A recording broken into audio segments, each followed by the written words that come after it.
Alright/X/. I don't really trust therapists, and my dad won't talk to me about it. I would have gone on ignoring this, too, if I hadn't started having the nightmares again.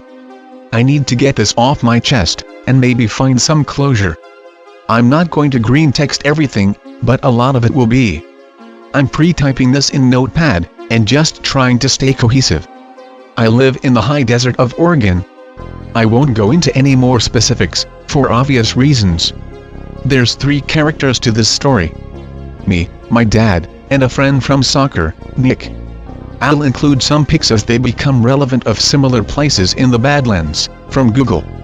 I don't have any original pictures of this, as back then my phone was a piece of shit just for texting and calls and I wasn't into photography, so I never got a camera. Be me. 15, fall of 2012. Live in a fairly rural part of town, like to be outside, and as I'm homeschooled, Dad tries to get me into extracurricular sports. I make it onto a soccer team that's not really an official team, but it's something to do and I don't get fat, Dad is happy, etc.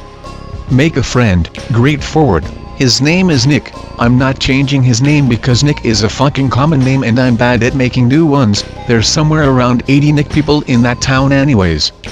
Towards the cooler season, we 3 decide to go camping. Dad's happy because it's a guy's trip, and that I have a friend. Nick is happy because he doesn't go that often. I'm happy because I love the desert. Take my family's 2 dogs, German Shepherds and stuff for a 2-day trip. Dad has 3 guns, 2.22 pistols and a .22 rifle. The pistols are for emergency home car defense, the rifle is for small game sometimes. They're not big guns but we've never really needed them. Head out to the Badlands. I'm not sure how many of you are familiar with the Pacific Northwest, or Oregon.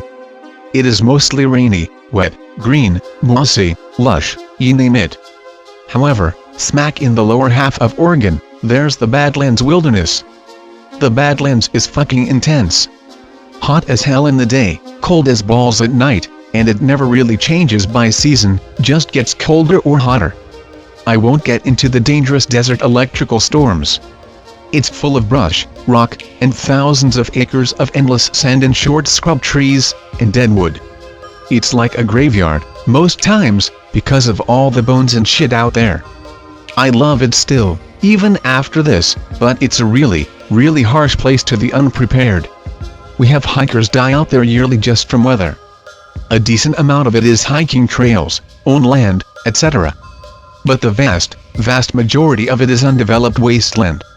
We camp in the wasteland. Drive to a trailhead, walk in a few miles, and then weave off. Dad and I have walked our dogs out here numerous times. We know where we are and where we're going, and there's more landmarks in the way of stones and shit. Dogs are off lead, just doing dog things. Nick, Dad and I all talking, generally just being dudes, etc. Make it a good 5 or 6 miles off the trail before dark. It's a bit dusky, beautiful sunset, all that shit. Set up in between some rocks. I would have pictures but this was years and years ago. They've been since lost and my phone was dog shit at that time anyways. No fire because law-abiding citizens. Got some cook stoves and shit though. Pop it up outside the tent. Roast some hot dogs and BS like that over the tiny ass flame. It's absurd but fun and we're all enjoying it. Dogs get a bit weird as the evening goes on. These are not couch potato ass dogs. One of them was a Schutzhund competitor, trained guard/sport dog, the other was an adopted adult that was generally just a good boy. Commence enjoyment anyways. Dogs eventually settle down, but on alert, low growls. We figure they're just new to this particular area, or maybe there's a scavenger animal. The night passes without any issue. Get up next morning, eat some shitty camp breakfast that we all love because my outdoors.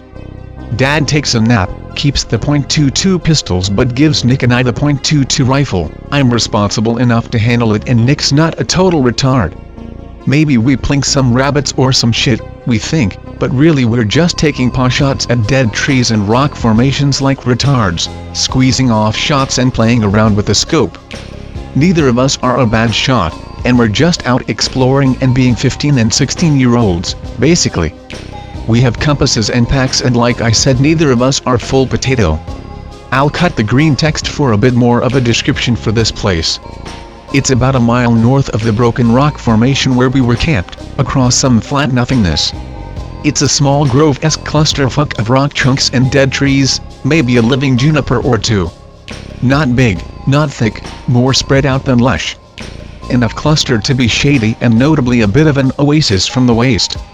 Nick and I have no fucking idea what's in there if anything. Could be some coyotes, man, hardcore as hell. We ramble our asses up there, crouching like it's Skyrim, slowly creeping in. I've got the rifle drawn and the round chambered. It's the desert, though, and we're still being loud enough that no small game would stick around for us anyways. It's quiet, and there's no animals in sight. As we get into the copse/rock and tree cluster, it darkens up a bit and gives a really neat aesthetic to the whole deal. We stop creeping like retards and stand up, and check out the whole area, probably a solid 400 or 500 square feet of loosely collected rock spires/chunks, logs, dead trees, and a couple living trees. Some of the logs and branches fell against a bent tree and some stone like a little natural hut/thicket/whatever.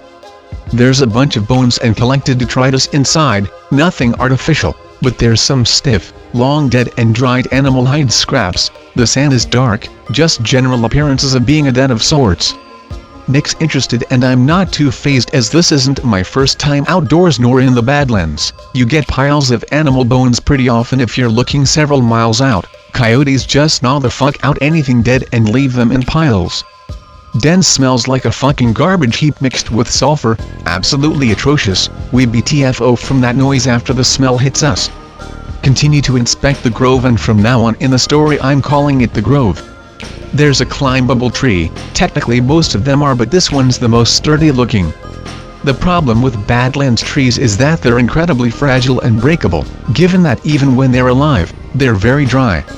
Finding one that my ass can get up without snapping is difficult, as my height and weight are not compatible for these types of things. Prop myself up about 12 feet or so, take a look with the scope, pretty cool. Drop down, Nick's back to looking at the den. We should come back later and see if its owner is home. Technically even if this owner was home, it wouldn't have been legal to kill it unless this was Monty Python's Death Rabbit, as we didn't have any tags or licenses for coyote or otherwise. Still think it'd be cool to snag a look at something in its home. Nick's never seen this and though I've seen and shot many coyotes, I've never seen one at home. We agree to do so, but with the dogs just in case. Coyotes are cowards but this might be a group hideout and we don't want to get nipped before we gun them down for self-defense if necessary. Continue fucking around the rest of the day, go back to find that Dad has walked the dogs and come back, small cook stove fire going. The minute we walk into the camp though, the dogs get very, very upset with us. They sniff us gingerly, and then back away, growling, doing that leaning head tilt like they don't understand. Don't let us near them for a while, they always keep a few feet away and then return to being alert. We tell Dad what we found about a mile up and he tells us about his walk. He agrees to come with us and bring the dogs, if only because he wants to see it too. Evening again, not quite dusk, I'm watching a rabbit fuck around in the distance with a scope, before I get bored and look around in the distance with it. It's absolutely beautiful, the dark stone and brown sand contrasting with the bleached gray trees, the purple sunset, the white thing. Nigga what?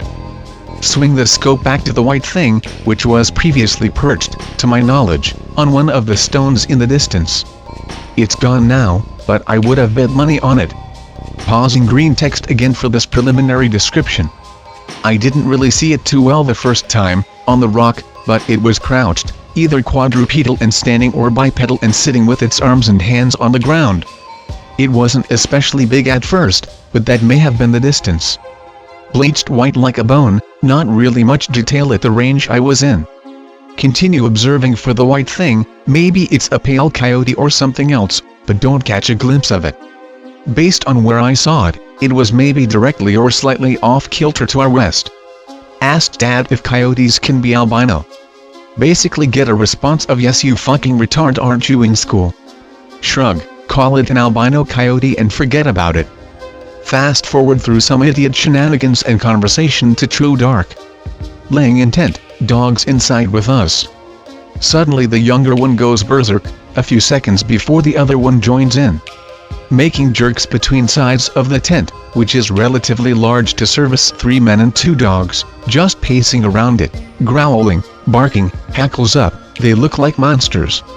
I've never seen these dogs quite like this. It's full-on defensive/offensive posture. Genuinely thought they were going to attack us for a few seconds, before I got awake enough. Smell of garbage and sulfur is back, though faint. Dad wakes up. Nick and I can smell it, but he doesn't seem to be bothered, and we don't mention it, and neither does he. He might have smelled it, but who knows. I don't think he did at that point. Steps outside the tent, dogs run out in front of him the very millisecond the door unzips, and begin pacing the length of the tent and our little camp area. Dad puts their leashes on and says, well, we may as well go now. Didn't get as much of a nap as I wanted, but it's about midnight. Fucking Dad and his fucking naps. The dogs are still on defend and destroy, red alert 9000 or some shit, looking around erratically, constantly pulling against the leashes. Finally my dad snaps at them to heel and shut up, and they do so, albeit still groaning and growling. We all piss into the desert sands like men, and one of the dogs loosens his lizard too. Grabbed the headlamps and 2 flashlights and we're off, Dad carrying a .22 pistol, Nick holding the other one. Nick moment, holy shit, this is so cool. Nick's parents never gave him guns. In hindsight it was probably autistic to give him one, but he's not a retarded guy and it's a fucking .22. I, of course, proudly bear the .22 rifle. We head north. It's a pretty simple walk back to the grove. Dogs are still not pleased by this venture. Breaking green text to talk about my dogs a bit more, and my dad, myself, and Nick, physically. Max was slightly smaller of the two, and a few years older. He wasn't as quick on the draw, ever, but was still a very sturdy and reliable animal. He made you feel safe, but was generally more high-strung. Beaver was the larger and younger of the two, laid back, but was trained from puppyhood to be a god among animals. I'm about 5'9", was back then, too, and Nick was around 6.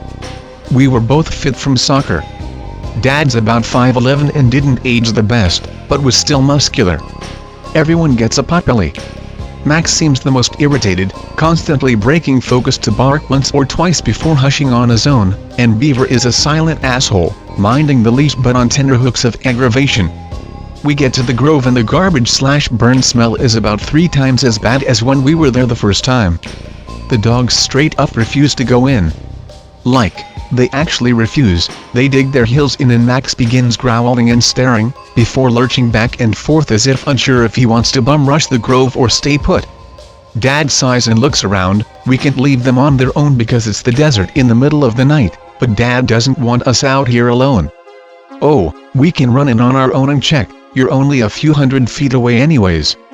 Okay son, don't be long, I'm gonna sit down and look for constellations. Not sure if worst dad or best dad, but he's my dad, so it counts for something. Those few hundred feet become very long when you're behind gnarled wood and rock formations, in the shadowy black world, and you turn around and all you see is a lone light from a headlamp. Nick and I, however, emboldened by our guns and teenage idiocy, pressed on through and towards the smell. This time we really did make an effort to be quiet, almost crawling in the dark, our lights all off except one flashlight, which he held having only a one-handed gun.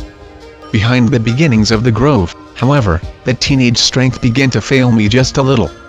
The putrid smell, the eerie darkness, and the lack of Dad made me somewhat unnerved. By our low light we estimated we were maybe 20 feet away from the area of the den. We were correct. However, we had to creep around to the front, having approached it from the back. Breaking green text here. As we cleared the backside of the den and were in the front, we heard a crack from nearby, as a very odd white creature fucking sprinted, almost too fast to notice in the low light, about 10 feet in front of us and into the den. If it wasn't for it being so white, the light might not have even caught it, and we might have played the crack off as an owl or other bird and been unaware that the den became occupied in front of our eyes. We did, however, both notice, and I kindly thank my dad for always preparing us with flashlights and other gear on journeys. The thing was rather tall, and not especially broad as it was long, but then, at first, we only caught the side view in low light. We froze, and here comes the part that haunted me for 2 years, almost every night, before it passed, and what has recently resurfaced. It all happened very quickly from here, and I'll try to not exaggerate details. Nick and I continued to get close, but this time, both of us had a round chamber and were pointing the guns at the den. We made our way until we were about 5 or 6 feet away from the entrance, and then flipped on our headlights. I don't know why we did that. I think it was our intent to startle it and be able to see it and then run. It was very startled, and let out a very disgusting, screeching growl bark. Like a short boof that most canines do, but very ugly sounding. It was also higher pitched, and sounded like there was spit and snot behind it. It was very apparent to us at that moment that this wasn't a coyote. We bounced back a few feet, and the creature didn't emerge. We could still see it, but it was moving around inside the den in a bit of a frenzy. It made the scream growls a few more times, and Nick and I unanimously began to yell to each other to fucking run, dude. That was probably the biggest mistake of the night, but thankfully, neither of us suffered for it. What we should have done was open fire the minute we realized it wasn't a coyote. The second we turned and ran, I could hear sand and bone rattling and being tossed as it ran out after us. Nick squeezed off a few random shots, I think out of fear, and I managed to get up into a tree, about 5 or 6 feet in the air. Nick was right behind me, but he instead chose a rock formation, about 10 feet away. He played forward, after all, so his sprints were harder than mine, and I think he just wanted to run at that moment. The white creature pursued Nick, backing off whenever he turned, and then leaping along after he looked away. It was a dangerous game that only took a few seconds to play, but it unfolded in slow motion for me. Nick popped off the rest of the .22 clip, and then the white creature began to scale the rock. I wasted only a second more before leveling the rifle and firing blindly. I could have hit Nick. I'm glad I didn't. I did, however, scare the white thing, or at least attract it. It left Nick and then bark screamed at me, leaping off the rock. I began shimmying up the tree, and in the darkness, I cracked my head against a branch sticking out directly over me. The mongrel began to climb the tree below me. In a daze, my vision blurring a bit, I popped another 2 or 3 shots. The clip of the rifle only has 6 rounds, and I kept that in mind. I figured I only had 2 left, as I wasn't counting very well, and didn't want to be overconfident. Nick's yelling at something, maybe the white creature, but then I hear a different pitch of scream. Nick just fucking threw the gun at the white creature, and hit it. Not hard, but those metal bastards weigh a couple pounds, and later on I realized why it hurt. Again, this whole sequence took maybe 30 seconds, but it felt so much longer. Then, as the thing is looking to climb again, I see it go flying off of the tree trunk. Beaver, Max, and Dad came to the gunshots and yelling, my dad several seconds behind. Beaver has just ripped the mongrel off of the tree by slamming into it and grabbing it. I'm unsure how many of you are dog people, but German Shepherds have very boxy, broad chests and shoulders. If they leap at you and their teeth miss, they'll still knock you flying a few feet if they intend to. In this moment, time seems to totally slow down. Even in the nightmares, this particular sequence plays out very, very slowly. Nick and Dad are yelling, Max and Beaver are snarling and yelping, and my conked head vision is starting to clear. The headlamp clearly illuminates this thing as it tries to deal with the dogs. It stands up. It's not quadrupedal, it's bipedal, and for 2 or 3 seconds, I got a very clear image that's burned forever into my head. It's tall, maybe 7 feet, and skinny as hell. I mean scrawny. Long forearms, long hind legs, all of it built like a dog. Somehow, even though it's so thin, I can't make out bones, but maybe it's the flashlighting and the white fur that's obscuring it. It's blisteringly white, stained now with red, either my dog's or its own blood. The neck is rather long, and it has a very long, pointed muzzle and face. No discernible ears or facial features. There's a gangly little tail, and its eyes and nose appear to be black, but I could be wrong on the eyes in the circumstance. It had teeth, but I couldn't tell you what kind. The forearm paws, hands, whatever, had fairly long digits and there were short claws on the end. I less saw them and more heard them make contact with the dogs. Overall, The thing most resembled a whippet or a greyhound in how skinny and long it was, and the face. It was built like a canine, as well, but it definitely stumbled around on two legs to get the advantage on the dogs, for many, many seconds. It wasn't just rearing, it was balanced like that, and its back and chest were appropriate for it. It looked natural to see it on two legs, basically. Again, I'm unsure if you're familiar with German Shepherds, but when they bite hard. They're the third or fourth hardest biting dog in the world, pound for pound, if I remember correctly.